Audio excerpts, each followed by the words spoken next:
So please be reminded that this session is being recorded. Please give me a thumbs up if you are able to hear me. I want to make sure that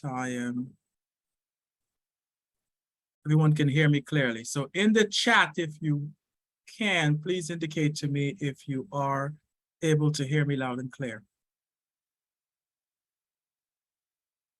Great, fantastic. So welcome once again to Supported Housing Supervisors Learning Community. It's another session of our series of sessions that runs through December every other month, same second Monday of the month at the same time. So welcome, and I want to make sure that we maximize today's efforts and really get you engaged in some really tangible discussions about supervision and the investment in supervision and the outcomes from such efforts and what it means to really maintain effective, tangible supervision that leads to desired outcomes for both your staff and your team, as well as the clients or consumers that you provide services to. That's the focus of today's efforts, and we'll look at what those objectives are to ensure that we are pursuing those objectives in a manner that we seek to pursue. So let's move right into it. Today's meeting is hosted by the Washington State Healthcare Authority, and as you were told earlier, this is an interactive meeting. We encourage you to ask questions and participate throughout the session. Please note that the slides and recording will be sent by email after the presentation. So typically a representative of the Washington Healthcare Authority would pass on the both the slides and the recording to all the participants of today's meeting. So let's do some brief housekeeping. And to participate, you use the chat. You certainly can raise your hand on the Zoom bar, and we'll also have some polls that I would ask if you can respond to so that we can get some sense as to where you are in terms of your knowledge, skills, and resources around specific subjects. You can download the chat at the end of the session, and you can go to the three dots on the right and press those dots, and it will give you the option of actually downloading the entire chat for the entire session, and typically it will come to your email if you choose that option. So we'll talk some more about that at the end of the session. You have the option of using audio alone if you're not able to access video, and the call-in information was put into the chat earlier, and here it is again. Certainly ask that you keep your self muted if you're not speaking directly. This is very much a virtual option that really requires, limited background interference. So I'd appreciate it if you can certainly adhere to that. Your video can be on or off. It's certainly your option. We always ask that if you have the option of using the video to do so. So subtitling is also available to you, and you can certainly just press those three dots and look for subtitles, and you can find the subtitles option there. We strive to make our presentation as accessible as possible. So who am I? I am Earl Leach. I'm a senior training and consultation specialist here with the Department of Psych Rehab and Counseling Professions at Rutgers School of Health Professions.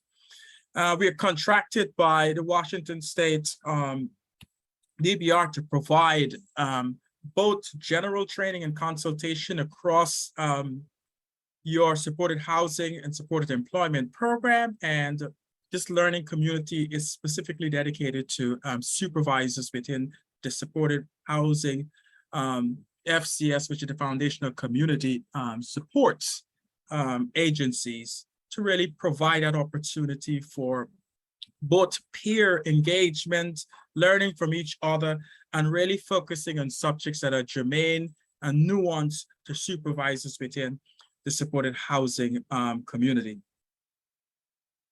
So in an effort to really get to know you, and to really have a sense as to the audience that we have so we can ensure that the subject matter is dedicated to the specific audience. I'm going to present a poll and ask if you can share the information. It really gives me a sense as to what's your connection and your history with supervision and your current role, your current supervisory role. So if you can take a few more moments and respond to the poll, and I have just launched the poll, and I'll give you a few seconds to provide me with some feedback. So one of the questions on the poll is, what type of program do you work in? And what type of agency do you work for? And what's your supervisory role? So if you can take a few moments to respond, it will really give us a sense as to the audience and how we can best shape and frame today's engagement to best meet the needs of this particular audience.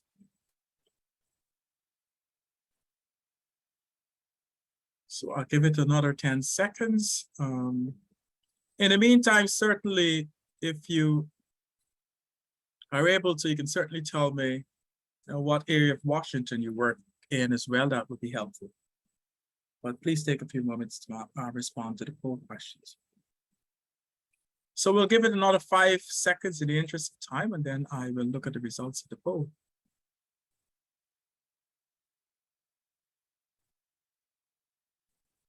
Okay, so let's take a look and give me a sense as to who you are. So in terms of the first question, what type of program do you work in? 94% of you guys said supported housing. So we have one person that works in supported employment. We certainly hope that we can make today's information and today's learning global enough to accommodate both entities. That's great to hear that. So what type of agency do you work for? 24% of folks said mental health agencies. The greater majority works in housing. That's great to hear. And we have some folks from supported employment, substance use treatment, as well as some other agencies. So that's great. The overwhelming section of the audience is working in supported housing. What kind of supervision do you do? 59% of folks said a combination of clinical, administrative, and supportive. We have 29% of folks who said administrative, and 35% of folks said supportive. So this ratio is generally what it typically looks like. So that's great. So we have a greater majority of folks who are in housing, do both the combination of clinical and administrative and supportive supervision. So that's great to hear. And we see a great deal of folks from Seattle and Mount Vernon and Aberdeen and Spokane. So great representation. Thank you all. So today's learning objective. First and foremost, we want to relate to the anxieties and conflicts that typically arise during supervision. And oftentimes, it's not just taken for granted, but it's not seen for what it is in terms of its impact. But during this supervisory relationship and that engagement, there's a tremendous amount of anxieties and conflict that can arise or potentially can arise. And it's important for us to take a look at that. We certainly want to recall, have a sense of recollection of the strategies for establishing effective supervisory relationships. What does it take to facilitate, nurture, and sustain an effective supervisory relationship, as well as want to give you the opportunity to truly understand and to explain the shift to outcomes-focused work and the implications for supervision. So merely moving from the work where the end product is simply to provide the service, whereas with outcomes-focused work, we're looking at the end product of what's the outcome from the individuals we serve in terms of what's their proximity to their goals, as opposed to simply providing the services, and how does that impact supervision as a process? Any questions there? Is there a clear understanding as to what we're hoping to achieve today, or at least address today? I want to make sure that we are clear on that. Okay, so let's get rolling. So the question then is, how is the dynamics of the supervisory relationship perceived? How is it generally perceived? What do people generally think of when you speak to the term supervision? When you talk of supervision, what is the general perception? So Pengelly basically established a framework or a perception, a general perception as to how supervision is generally perceived across different service entities. So it's alluded to that at best the supervisory task is like a balancing act, managing the tension between ensuring the agency policies are followed and attending to the worker's emotional response to the work, particularly in the kind of work that we do. And oftentimes that balance, that dichotomy, that juggling of those two elements can leave a good supervisor feeling pulled in different directions, in all the directions, and oftentimes struggling to manage the balance between feeling stimulated and feeling, successful, and feeling chronically frustrated and under-supervised. So that's the most common perception that is often shared in terms of what's the perception of supervision that people have. I want to get some general sense as to how you feel about this perception. What is your first thought when you see this perception being advertised or put out there?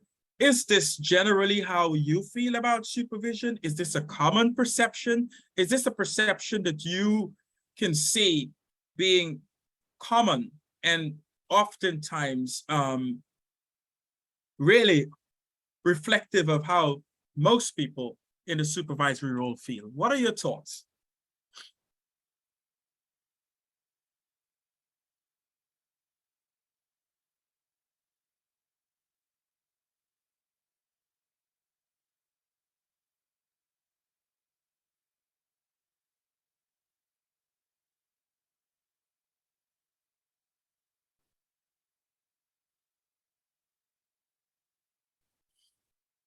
So what I'm going to do is really to help you along in that process of really getting a sense of.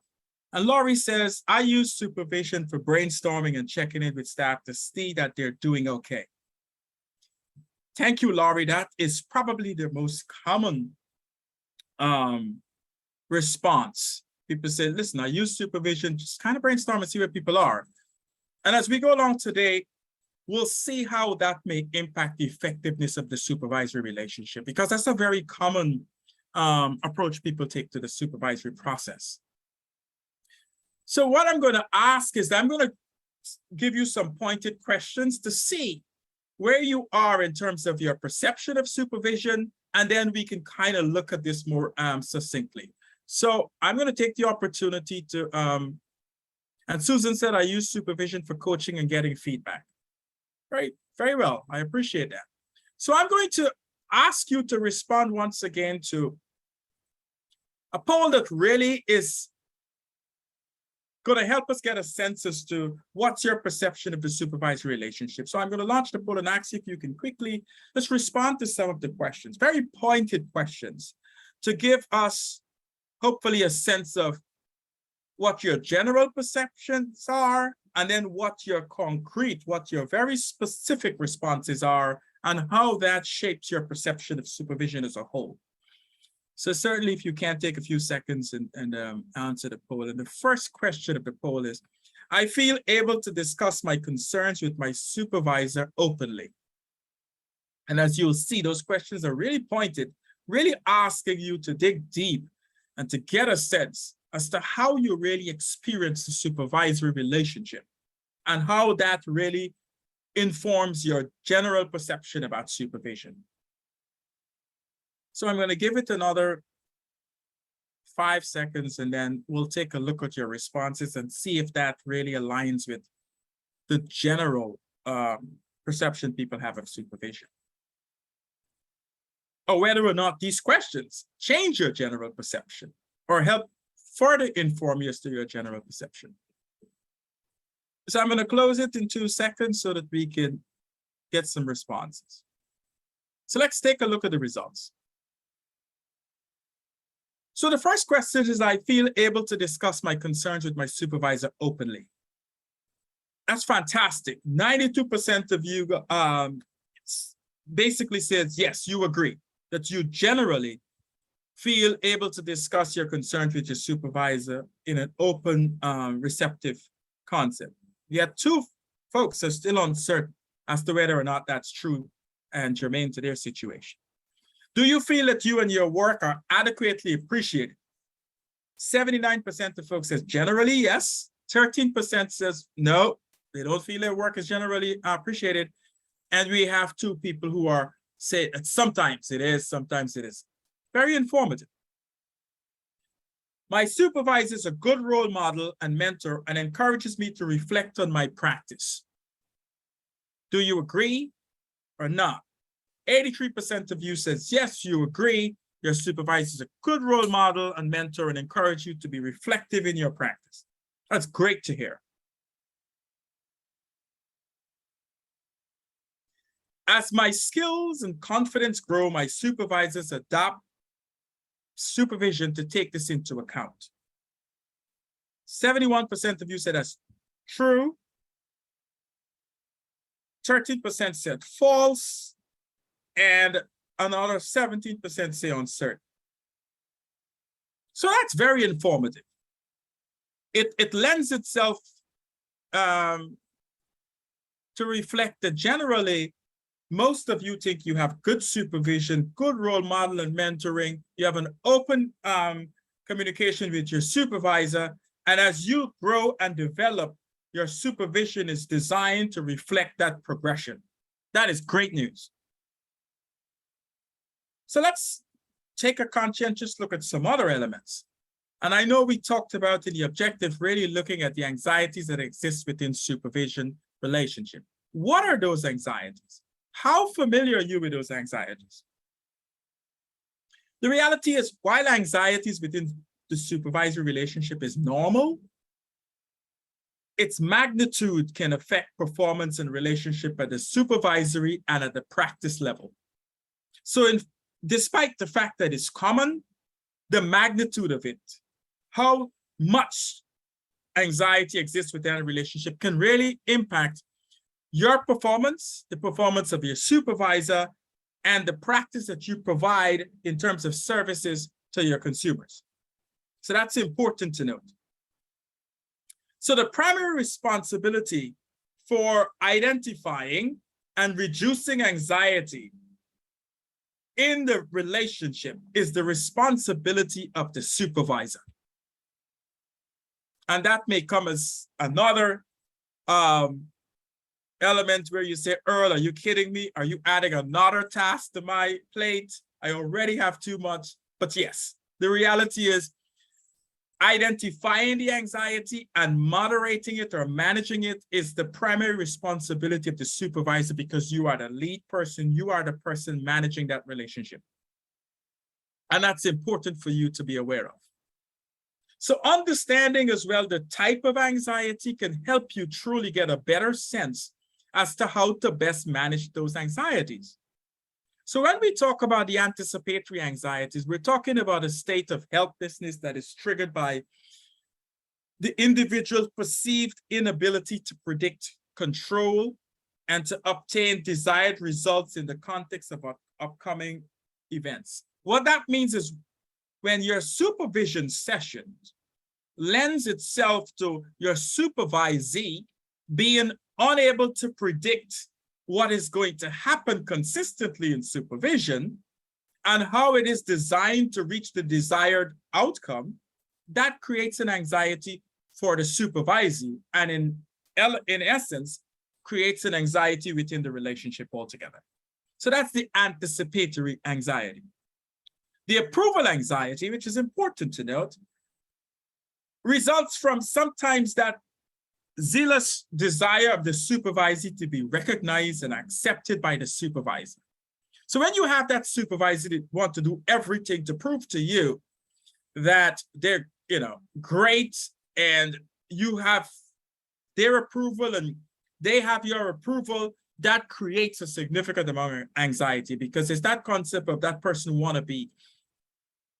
they want to get feedback from you that they're doing things well and they're on track, and you see them as being an excellent performer. So that creates some anxiety when there isn't an essence as to whether or not that approval is in place.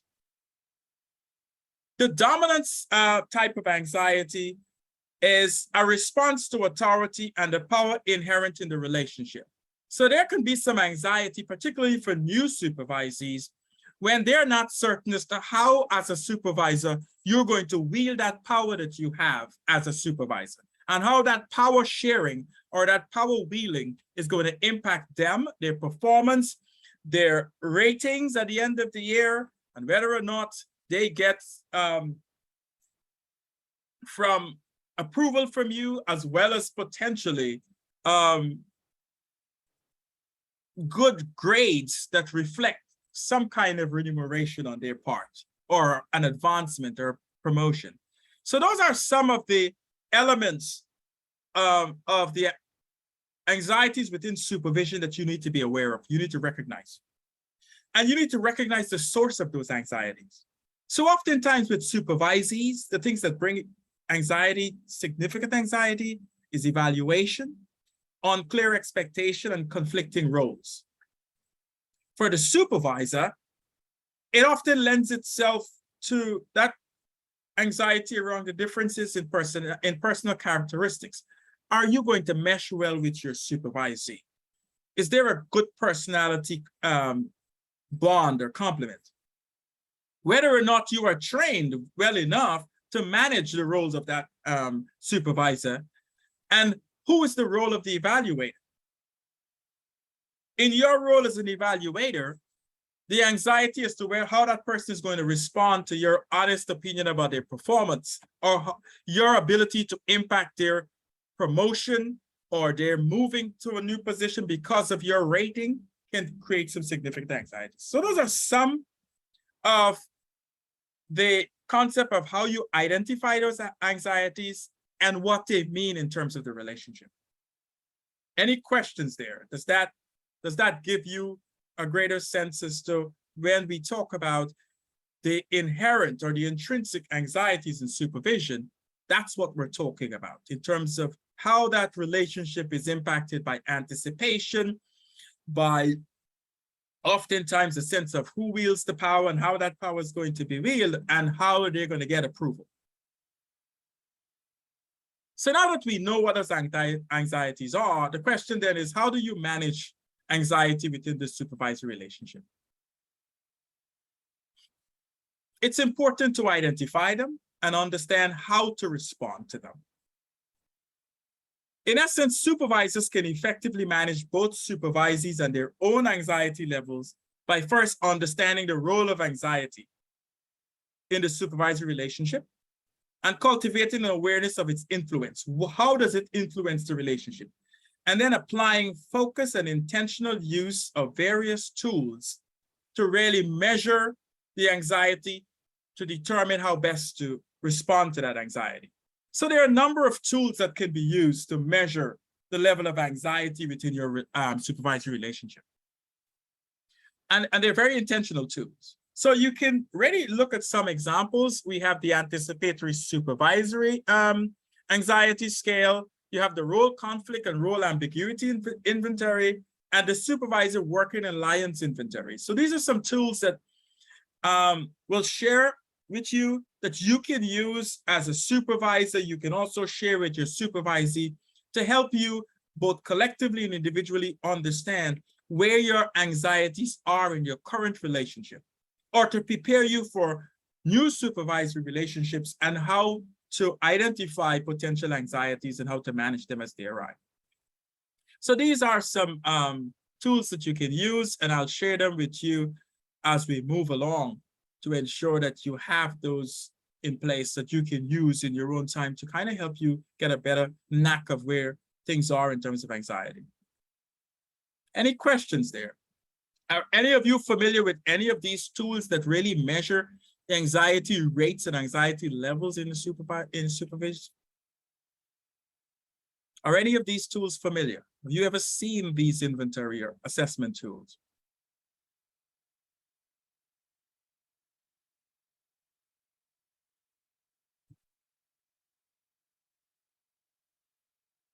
No, I haven't. Okay. And oftentimes, like I said, if you haven't, these are great tools that can truly give you a better sense as to how to measure anxiety in your current supervisory relationships. And not just your relationship with your supervisees, but your relationship with your supervisors as well. You can certainly bring these assessment tools to bear and to inform those relationships. So we'll make sure that you have those available.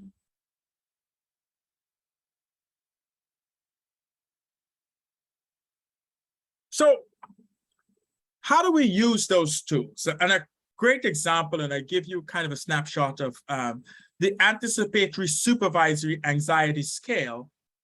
It speaks to really describing possible feelings or experiences you may have about upcoming supervisory sessions. So it's really looking at the anticipatory elements of it. So some of the questions typically is like,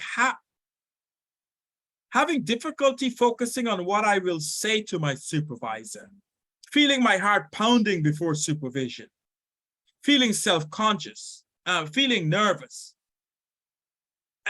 feeling overwhelmed. So these are all the feelings that can actually increase your anxiety and impact your anxiety within a supervisory session.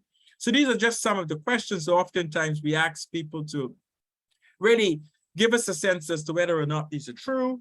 These are mildly true, the level of impact it has. Is it completely true to you? Do you completely feel like your heart is pounding before supervision? And does that impact your ability to perform in the supervisory role? And in the supervisory session is going to be important. So that's just a snapshot of that particular tool. Now, the next question is, with all these anxiety that come into supervision, it tends to create a bit of drama in supervision. Anyone familiar with the drama triangle in supervision?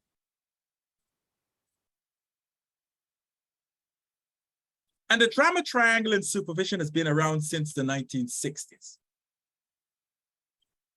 Okay, most folks say no.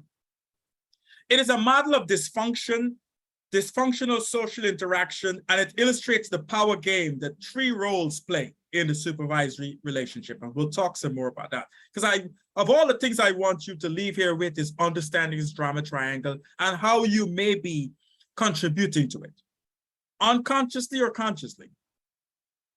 So in terms of the drama triangle, literally what we find is that supervisees or supervisors tend to unconsciously or consciously fall into one of these roles. So somewhere within this triangle, people tend to fall. So there's the role of the rescuer, that person that says, let me help you, sometimes to their own demise. Or the persecutor that says, it's all your fault. Or the victim who tends to see themselves in that victim role of poor me, everything is really, I'm the victim. So how do people tend to fit into these roles? Good question. Let's see how best we can look at that. So as we know, the three roles in the drama triangle are the victim, the rescuer, the persecutor. And each role represents a common and ineffective response to conflict. So when the anxiety rises in the supervisory relationship, it tends to lead to this kind of drama where people take on these roles. And it's going to be important to understand these roles. So the victim is the poor me. Often that person feels victimized, trapped, helpless, and hopeless. They assume themselves as powerless or incompetent and blame the persecutor. It just can't, it is that person in a particular situation, but they always seek for the rescuer to solve the problem for them. And the victims kind of feel dejected and often prevent them from making decisions or solving problems. So they don't want to change their state in that regard to get that satisfaction or achievement they're seeking. So it is important to note that when you hear someone repeating this, I don't know what to do. I don't know how else to please you. I don't know how else to meet the performance expectations that you have. You know, I try everything and nothing works. You know, I've always had supervisors that expect more of me than anything else. People don't understand that outside of this job, I have other demands, and me not meeting my expectation in this work is not because I'm lazy or ineffective. It's just that the work is too. Whenever you find someone constantly in that mode, that's the victim role that is being played. And they're often looking to the supervisor to rescue them. And when the supervisor take on that rescue role, you tend to get into, let me help you. Constantly intervening on behalf of the person who's playing the victim and trying to save that victim from perceived harm.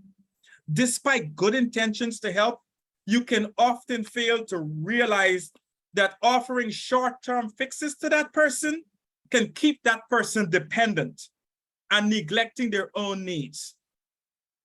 That is why oftentimes when you're in a supervisory role and you play the rescuer, you get tired and you may not have time to finish your own task because you're busy firefighting for the supervisee that's playing the victim. That person that comes into supervision and tells you how overwhelmed they are with their cases, and if you can just take on one of their cases, maybe you'll see how difficult it is for them to achieve the expectations. Do you recognize that, those two elements? Have you seen that played out? Do you see your supervisee or even your supervisor taking on those roles?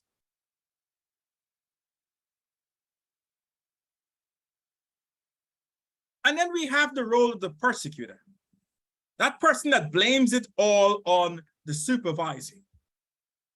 You like that, playing that role of that critical parent you want to set strict and firm boundaries, but you tend to think that you must win at all costs. You blame the supervisee or the victim and criticize the behavior of the rescuer without providing any appropriate guidance. So you kind of constantly stir up the pot, but yet you're holding people to unrealistic expectations without giving a good explanation as to how people can shift out of those roles. So oftentimes, when you play the role as a supervisor of the persecutor, you keep that control and order and rigidity, and you keep the victims oppressed, and you sometimes can serve in the role of a bully because you're not setting expectations for that person that's realistic and holding them accountable and providing solution-based interventions, but more of a blaming concept. And Carla says, I always take on work for the team. You have to see yourself. And I'm glad you said that. Thank you for being forthright about that. But you see how that may impact the whole relationship when you play that role and someone takes on the role of the victim. Remember that supervision does not occur in a vacuum and is susceptible to a range of external influences. Because the drama triangle can only continue if you don't recognize it for what it is and you don't intervene appropriately. So then the question is, how do you withdraw from the drama triangle? How do you mitigate that circumstance? First and foremost, you need to recognize and own your role in it, because taking on that role is a conscious element because you're getting something from that role. Oftentimes when you are playing the rescuer, you are seeking that external validation, that external feeling, that external reinforcement to make you feel good. So recognize and own your role in it. This allows you to acknowledge and take responsibility for your flawed thinking and the actions that lead to this situation. Because oftentimes the drama triangle really provides an escape path for people's feelings. So understand that these roles are conscious when you take on these roles, even if you're doing it because that's what you commonly do. You have to take measures to break the patterns and to opt out of the drama triangle. So taking measures to recognize and break the patterns, this means becoming more self-aware and identifying patterns in the interactions and changing your own role within those interactions. And prompting other people to do the same. So if you see someone constantly playing the victim, inform them. I don't know if you're aware, but the role you're taking on is the role of a victim. And when you play the role of a victim, you don't really become empowered. You don't understand your true capacity, and you're expecting someone else to rescue you. And that is not a healthy, growth-oriented approach to work. Very concrete, very direct. And it's very dysfunctional in this triangle. And a change in one role can provoke a change in all the other roles. If you stop playing the persecutor, then the rescuer can't play the rescue role. And if the rescuer stops playing the rescuer role, the victim can't play the victim role. So you see how they're interdependent and they impact each other. To opt out of the drama triangle, you have to set boundaries and consciously withdraw. And to consciously withdraw, you have to locate yourself in that triangle and make conscientious arguments and also actions against your choice to be in that kind of role. And to shift ultimately from drama to empowerment. So you have to demand that the victim shift out of the victim role to a creator. From problem to problem solving. So when that person comes to you and says, I can't, you need to ask them about what ideas do you have for changing and what supports do you need? What training, knowledge, and skills you need to develop to get better at this, as opposed to saying, well, I can't do this. To move from victim attitude, I need help, to one of, I believe in myself and I can take responsibility for my own experience. To move out of the rescue role, to coach, from creating dependency to enabling self-responsibility. So instead of rescuing that person, say, listen, I understand that it may be challenging for you to take on this stuff, but I have some suggestions as to how you may be able to do so, but I need you to join me in moving in that direction. Here is how it's worked for other people. To step out of the persecutor role, you have to move from a persecutor to a challenger, from blame to assertiveness. So you move from blaming others to challenge other folks to be assertive when dealing with conflict. Express your thoughts and opinions without intimidating others. Learn the art of negotiation to create a win-win solution. And manage your priorities and expectations by saying no to activities that does not align with your goals. That is the essence of stepping out of that drama triangle that is created by magnified anxieties in the relationship.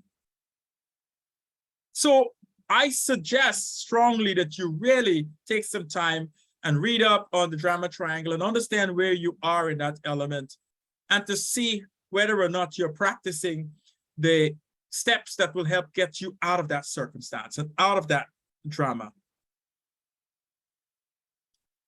And once that drama triangle begins to take root, it leads to games in the supervised relationship.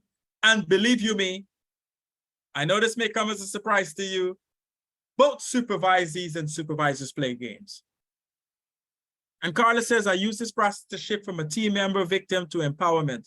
But I didn't know I was using this process by doing exactly what you said. Absolutely. Oftentimes you're already doing it.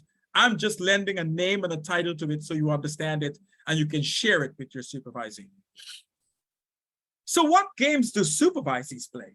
Are you familiar with any games that, and when I'm talking about games, I am not talking about some jovial stuff. I'm talking about manipulation, games that really tries to shift the power and control in the relationship. Those are the games I'm talking about. And I'll give you some examples of those games. Manipulating demands levels. You're in a supervisory relationship and you find yourself with your supervisee saying to you, the supervisor consistently points out that meeting the client's need is most important than the time spent in recording, doing progress reports, filling out forms, writing reports. And according to them, it tends to rob them from the direct work with the clients. Now, it's a very skillful manipulation tactic. The first thing that person tried to do is to pull you into a duality where you and them are fighting the agency. So it's two against the agency. Oh, all this paperwork and meetings really takes away from the client work. And I know it's not you, it's probably the agency that's demanding this. So you know what? If they would just back off of both of us, the clients would be better off. Have you heard that before?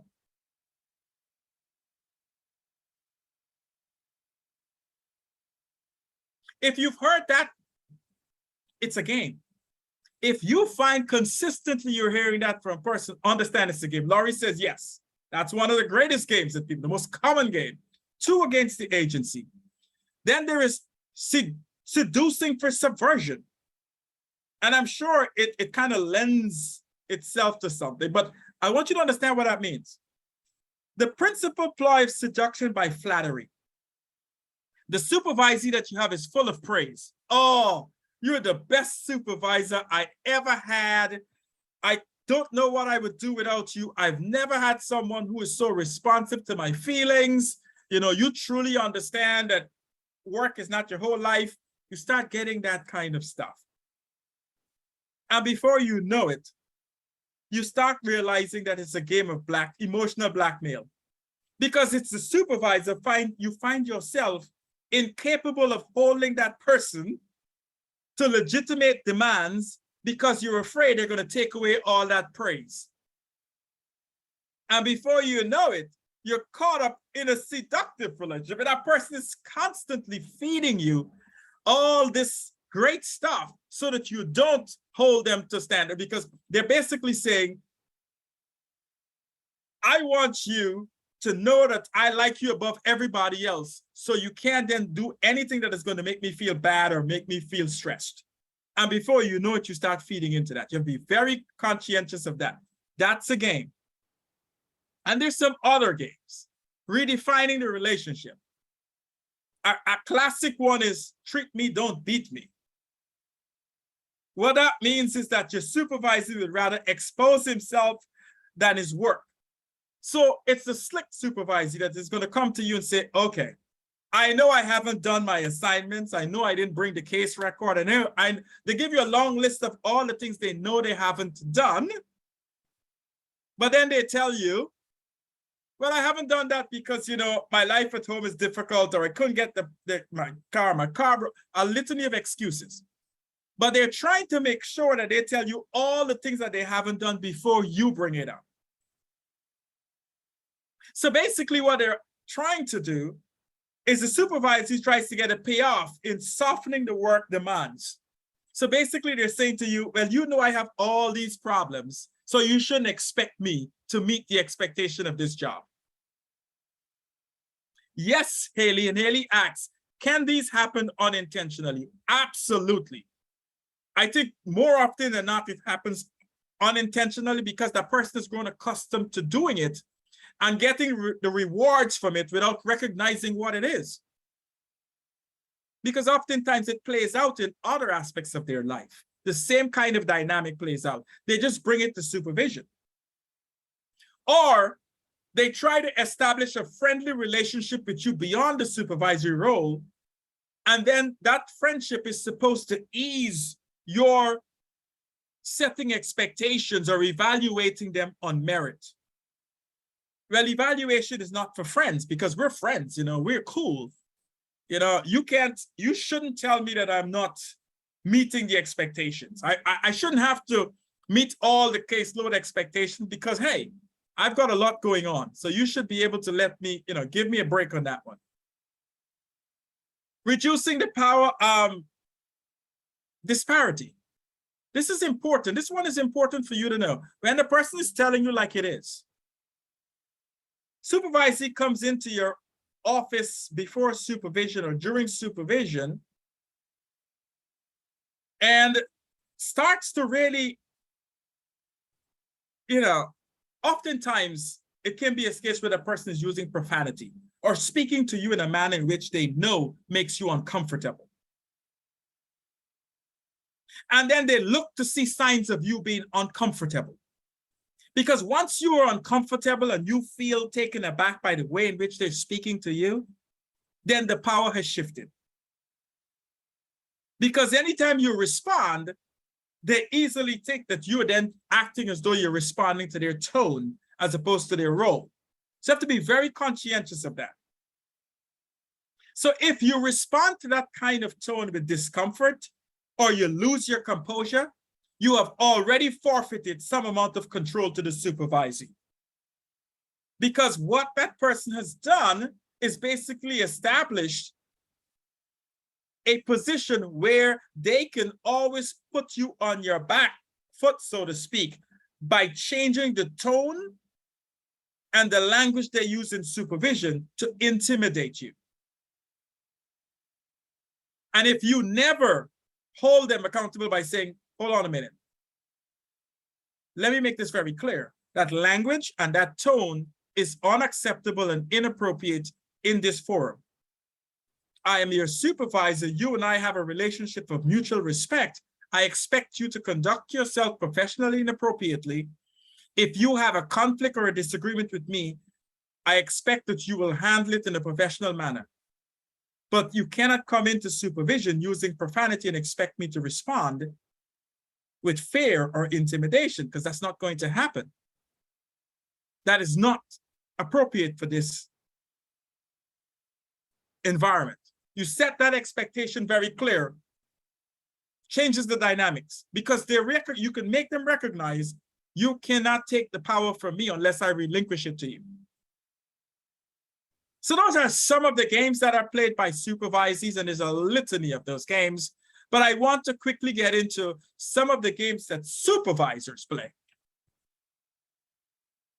A classic example of a game a supervisors play is the I wonder why you really said that.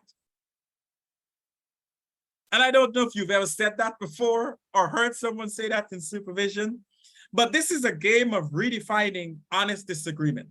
So let's say, for example, you're in a supervised relationship, you disagree with that person, or the supervisee says something that you disagree with, and instead of addressing the disagreement, you basically try to impose on that person that they have a hidden agenda. I really wonder why you said that, as opposed to addressing the conflict. Oftentimes, supervisors do that because it's a psychological resistance. Honest disagreement will then require that the supervisor has to corroborate what he's saying. Whereas if you impose on that person an uncertainty about their agenda and intent, you move an honest disagreement to one of the redefining it as resistance. And the supervisor then puts the burden on the supervisee to validate the reason for their disagreement. You get that? Instead of seeing it as an honest disagreement and really addressing the disagreement, you impose some kind of hidden agenda onto the supervisee so that they don't have to feel or expect you to validate what you're saying. And you shift that whole power and step out of the responsibility of validating what you're saying. That's a game that supervisors play. And it's a very, very profound game. It has a significant impact because then the person don't feel like they can ever disagree with you, because you're going to always make it seem as though they're trying to be aberrant or resistance, or they have a hidden agenda. That familiar? Another game supervisors play is they won't let me, when they blame the organization for not letting them make a decision. You know, that supervisor that could never make a decision, oh, they won't let me. My bosses won't let me. Management won't let me. And you never can get that person to take on a change agent responsibility. So the supervisor blamed his supervisor for not being able to act upon your request as a supervisor. Manipulation. Other areas is I'm one of you. When a supervisor tries to step out of that role of authority, that role of leadership, and try to become one or act as though, well, you can't expect these things of me. I'm no different than you. I don't have power. I can't make decisions. I'm also stressed. I'm overworked. Every litany, every rationalization and excuse the supervisor used to not take responsibility for leading. So there's some other games. Or when things get to a point where there's a lot of demand, the supervisor then tries to exact power. Well, let me remind you, I am the boss. So don't you dare question me. That role is also a game. So you have to recognize those games that are played on both sides and make some decisions about how you are going to respond to those games. So how do you deal with the problem of games in supervision?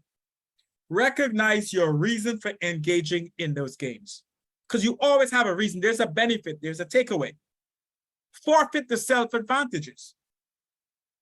Avoid complicity, avoid doing it, avoid being in it. Exercise your administrative authority and risk. It's okay as a supervisor, you don't have to have all the answers. But it's important for you to acknowledge that and work together with your supervisor to find the answers, or take the responsibility of going and find those answers and bringing it back to the supervision session so you can provide that kind of leadership and guidance. Open admission of ignorance and uncertainty and the loss of infallibility. You cannot be infallible as a supervisor. You are a human being. You're flawed. You're not perfect. You will make mistakes. You don't know everything. That's important to acknowledge that.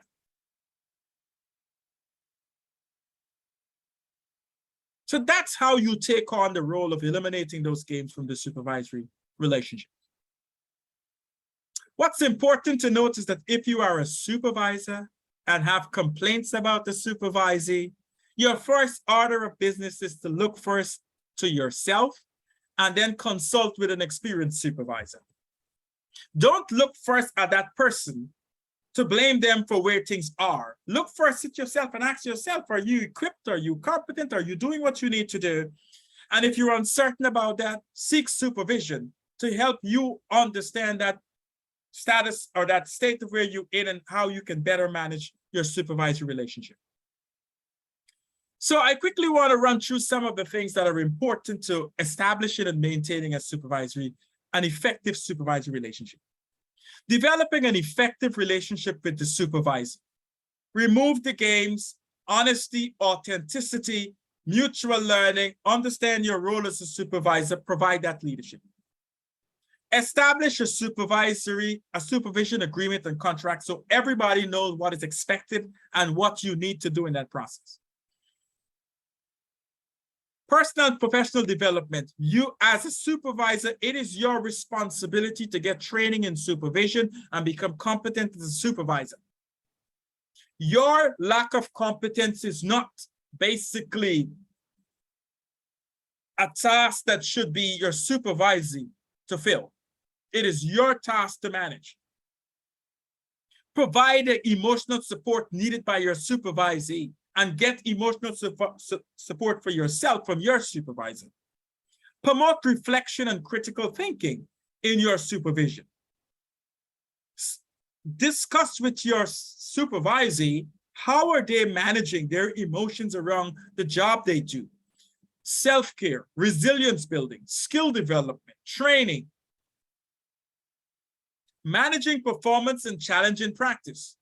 Evaluate your supervisee's performance. Give honest feedback. Challenge them to grow and develop and perform to their maximum. Establish standards for efficacy and effectiveness. Monitor the quality of your supervision. Use supervision, assessment, and supervision evaluation tools at the end of supervision. If it's a simple question or it's a form or something to help you determine from the response and feedback from your supervisees whether or not supervision is meeting their needs and is working to improve their practice and provision to the consumers that you serve. it is important to get that feedback. So what is required to provide effective supervision? Accessibility. You have to be available. You have to create a clear contract. You have to balance accountability of supervisory work and a safe and reflective space that allows that person to grow as a service provider. You have to be able to work through the obstacles, the games, and the anxieties. You have to become familiar with major supervision models, both clinical and administrative, so you are practicing informed and skillful supervision. The capacity to express a personal model of supervision. You have to develop a model of supervision that is specific and germane to you so that your supervisor can have predictable and understandable work with you. You have to advance knowledge of the major issues experienced by clients. When a staff come to you about a specific subject matter that requires expert feedback, you need to be able to provide that or link that person to that knowledge. Knowledge about the process for working through ethical dilemmas. You are the person who is expected to guide the process through ethical dilemmas. So I want to make sure that we are on par with some of the major elements of supervision, the games that are being played, how you get out of those, how you manage those games, how you anticipate and handle anxieties. How do you establish effective and consistent supervision within that practice so that you and your supervisee can get the maximum benefit from the supervision process? So that's going to be very important for us to know. So in the interest of time, I'm going to ask that you, if you can, we're going to provide this information to you so that you can take some time to kind of get to the crux of it. But I want to share with you the evaluation for today so we can get some feedback as to both how today's session informed you and what are some other subject matters that you may see as vital to discussion. So if you can take a few seconds to complete the evaluation to provide us with some feedback, it would be great. But I want to certainly respect the time of today and to thank you sincerely for your participation and your attendance today, and to take the time to answer any questions that you may have.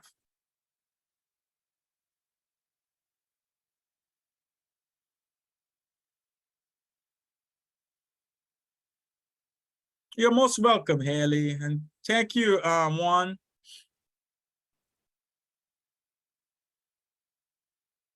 I'm hoping that today offers you a great opportunity to take a look conscientiously at supervision, what goes on in supervision, how you could become more conscious of the dynamics in supervision, and what it really takes to achieve and to maintain effective supervision. Thank you, Rachel. Please take a few moments if you can to complete the evaluation. It really helps us in recognizing what we can do to improve the sessions, what we can do in terms of whether things are working as it is. It really helps us in future sessions to be responsive to the needs of our supervisors. And please be reminded that our next meeting is on August 8th at the same time. And there is a learning application that we typically would provide, in the sense that we want you to go and practice some of the elements and then bring back your feedback so we have a sense as to how you see the material and the information, the knowledge, skills, and resource we offer. How does that inform your practice? So between now and the next meeting, if you can take a look at the learning application, it's really a supervisory relationship. Good question, Jennifer. What's the next topic for August? I will be sending out that information in about a week's time. So I would typically look at the feedback from folks from the evaluation and really help to determine our next subject. But we work through kind of the supervisory principles and the supervisory issues. So there's a likelihood that we'll shift to something more concrete about a specific supervisory approach. I think there was some request for trauma-informed supervision, so that's likely to be the next subject. But if there's a more topical subject that folks are interested in, I'm happy to kind of shift it to that. But you'll know by next week or the following week what the subject is for August. But I want to make sure that we're being responsive to the needs of the supervisor and we're not just throwing subjects out. So I'm going to stop the recording, but I'll give you a chance to continue to ask your questions.